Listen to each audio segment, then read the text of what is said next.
We suffer more in our imagination than in reality. Seneca said that 2,000 years ago. Last video, we talked about the ambition loop, how the pattern of motion that gives you the feeling of progress, but in reality, it keeps you stuck in this loop where you keep returning back to where you started. At the end of that video, I told you that fear is not an obstacle, but we should look at it as a compass. So today in this video, I want to prove that to you, not as a motivational concept, but as a navigational one. Because the man who learns to read his fear clearly does not waste years for the wrong kind of waiting. And by the end of this video, you are going to see exactly how you can read your fears. Now, we've been taught to read our fears as a stop sign. Feel afraid, slow down, prepare more, and wait until the conditions are right. Now, the biological logic of this idea is completely sound, but the application of that to our modern ambition and goals is completely wrong. Because the fear that you feel around a genuine physical threat, that fear is protective and it actually belongs. But the fear that you feel before an important phone call, before creating something that's meaningful, or before having a conversation that can actually change things in your life, that is a different kind of fear. That is a directional fear. It is not warning you away from something that is dangerous. It is actually pointing you in the direction that matters. Now, for the longest time, I've had the habit of keeping a list of things. And I'm not talking about small things. I'm talking about things that actually mattered in my life. The financial moves that I kept researching but never executed. The content that I kept outlining but never recorded. The conversations that I wanted to have with my loved ones or people around me that I kept postponing for a better time in the future. What keeping the list did for me is when I finally sat down and looked at these things, I realized that all these things were clustered around something that mattered to me. These things were not random, which is important to remember because our fear does not cluster around things that don't matter. It actually clusters around things that do matter to us. And this piece of information is extremely important because when you analyze or at least review your fears, you would see that they're always stopping you from something that could change things. And if it's a directional fear, then it's mostly the things that could have a positive impact on your life. So if I was to illustrate this kinds of fears, there is a protective fear, the real genuine fear, and there is a directional fear.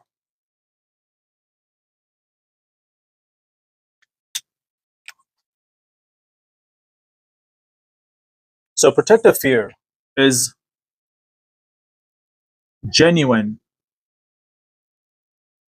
threat, physical danger,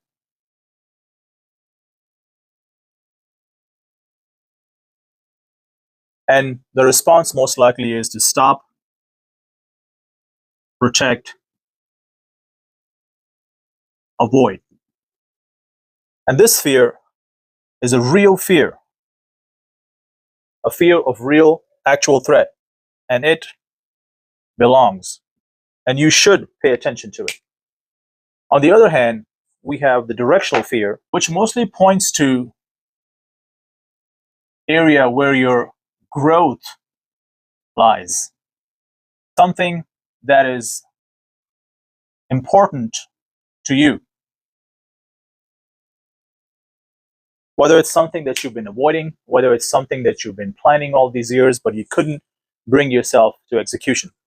And the response here should be to assess and move forward.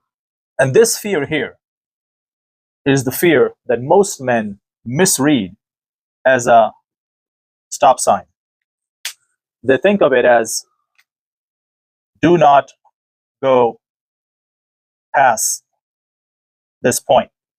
And the important part to remember is that every time you interpret directional fear as a stop sign, you don't eliminate the fear. You simply postpone it. And postponing your fear does not eliminate it. It actually compounds the fear. What I mean by that is the conversation that you should have had 6 months ago. The more you postpone it, that conversation does not get any easier 6 months down the road.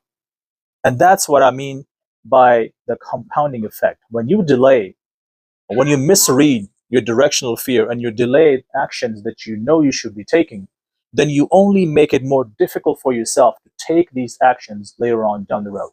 So the question that comes up is, if most of our fears are directional fears and not stop signs, then how do you actually read them accurately? Fear of exposure is generally clustered around something you may produce, say, or make. Something creative, something that you're meant to put out in this world. But the fear of exposing yourself to the world, or the fear of failure when you expose yourself to the world, makes you feel insufficient, inadequate, unprepared. And that's where fear of exposure comes in. Number two is your vulnerability fear. Vulnerability fear generally clusters around being honest with yourself or someone you care about. It could be the financial picture that you don't want to look at directly. It could be the conversation that you should have with a family member, with a spouse, that would actually change things in your life. But the thought of having that conversation is so uncomfortable that you tend to avoid it or postpone it. That will not destroy you, but ultimately will change things for the better. But the process of getting there is an uncomfortable path that we don't want to take. The third fear is your fear of competence. The fear of feeling incapable or incompetent of executing on any particular task. The task where your actual growth lies, but the fear of failure holds you back. And the only way to tackle this fear is to actually walk that path. We talked about the three fears. I'm going to go ahead and summarize this. So if anyone just wants to look at the chart, they can. So here are the three types of fears that we've talked about. Fear of exposure, vulnerability, and competence. This points at your creative work. Fear of vulnerability points at the honest conversations that you should have in your life. And fear of competence, as I feel probably for most important for most people, points towards your next level of growth. And I'm not saying this is a comprehensive list of all the directional fears that you will ever find, but based on my own personal experience and things that I've been through and things that I've researched in my life, I feel most of the fears that we feel fall in these three general categories.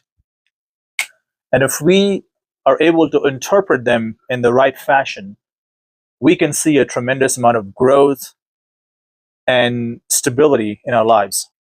The idea of categorizing fear into these three different types is not, the point is not to eliminate the fear itself. It is to change your relationship with fear so you may be able to identify and ask the right questions. When you can identify the fear and ask the right questions, now this definitely gives you a next level of clarity to be able to think in this manner.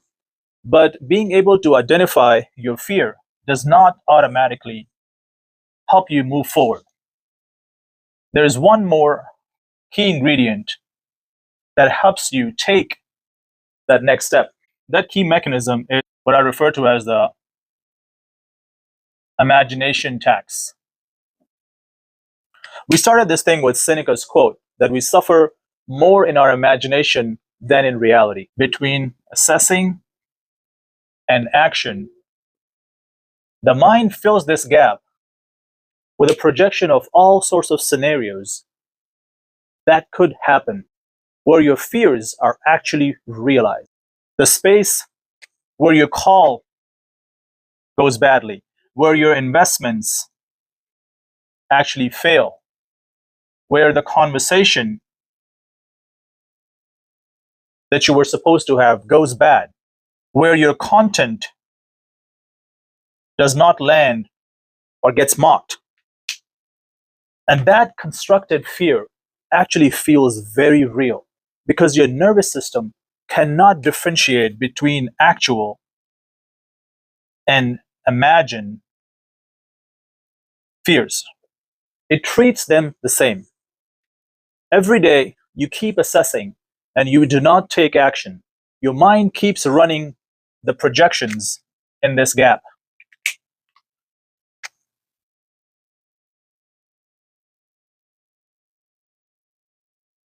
It comes up with all possible scenarios and situations that could possibly transpire and make things worse. This here is what most of us suffer.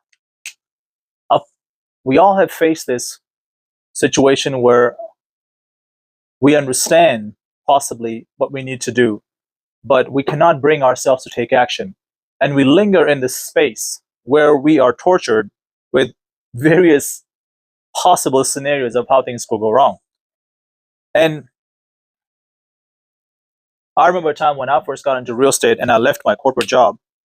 Now, I had great ideas on how I'm going to go about make the transition, but most people who've actually lived life would realize that every plan, when it actually meets reality, there's a gap in between, and most things don't really go as you had mapped them out, and you have to constantly adjust to your environment. And when I got that realization that things are not going to stabilize as soon as I had thought, this gap is where I lingered for several months before I even had that conversation with my family that we may need to make some adjustments and things are not going as I had anticipated. Now, I dreaded this conversation for a very long time. And it was uncomfortable to have that conversation. But after doing that, I was able to walk away with something concrete because now I was not alone in this. I had communicated this to people who mattered to me, and we came up with a plan on what to do next to get the desired outcome. And that is what you're trying to achieve by assessing what type of directional fear you have and reducing the time it takes you to take that action so you don't linger in this hell. Instead, you get to this point as soon as possible and make the adjustments that you need to so you may grow to your next level. So if I could illustrate this concept, it would look something like this. If I was to illustrate what we just went over, if you could think of this as your perceived cost, your week 1, month 1, and month 4, and this right here is the actual cost of taking this action. But since we continue to delay the actions we do need to take, at some point into the future, let's say month 3, you actually decide to take action. And the gap between your imagined cost of taking that action and the actual cost of taking that action. This is where your imagination tax comes in. The difference is not necessarily because now the task itself has gotten a lot difficult to do. It's that over this period, you have imagined and run so many different scenarios where things could go wrong that you have paid for this in imagination tax, where you could have just gotten it done right here at this point and moved on to the next level. Because the action was always manageable. The story we created in our imagination was not. So when Seneca said, we suffer more in our imagination than reality, he was not simply being poetic. There is actually a reason you suffer more in your imagination because you delay action. So we've named our fears. We understand imagination tax. Section is not about being fearless. The goal is to move forward while feeling your fears and not waiting for the signal to stop. So here's a way that I've actually found, well, it's allowed me to execute simply without getting into a complex system of evaluation. I think we tend to overcomplicate things, and I try to strive for simplicity as much as possible. So this would eventually sort of become your second nature, but I think it's helpful to lay it out initially so you can get a sense of the thought process behind how to go about categorizing and getting to where you draw something valuable from this process.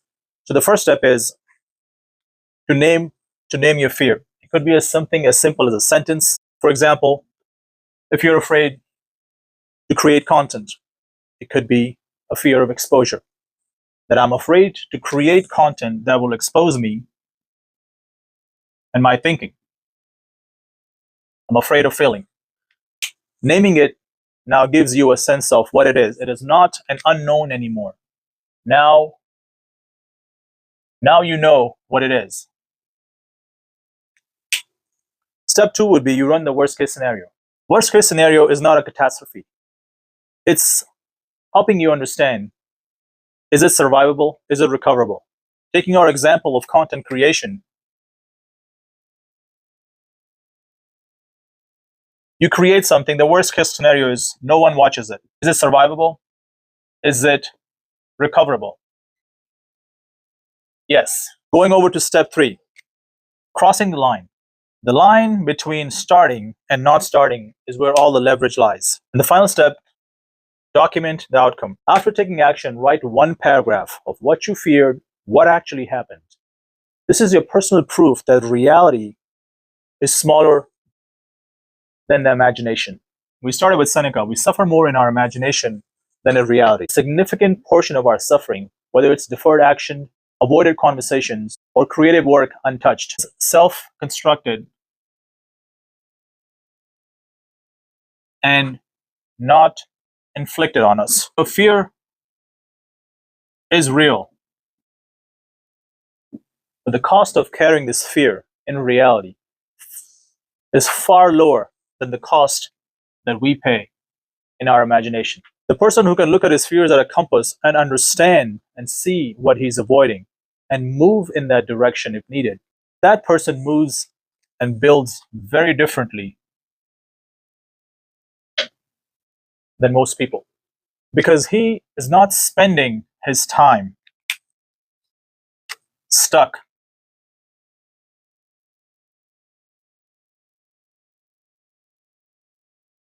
in this space. He's spending most of his time taking action.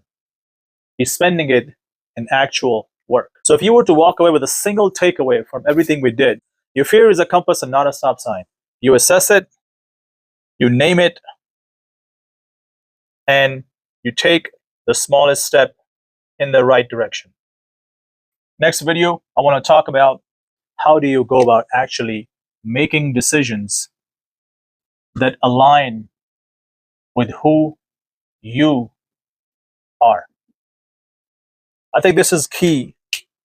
This is a key step because understanding what fits you makes all the difference in how you go about when you actually know what to do. Because even after knowing what needs to be done, your fears and problems do not get eliminated. You will still have to fear, you will still have to tackle these. But if you are aligned in how you're acting, you are more likely to succeed and move forward. So, this is what we do in our next video. See you then.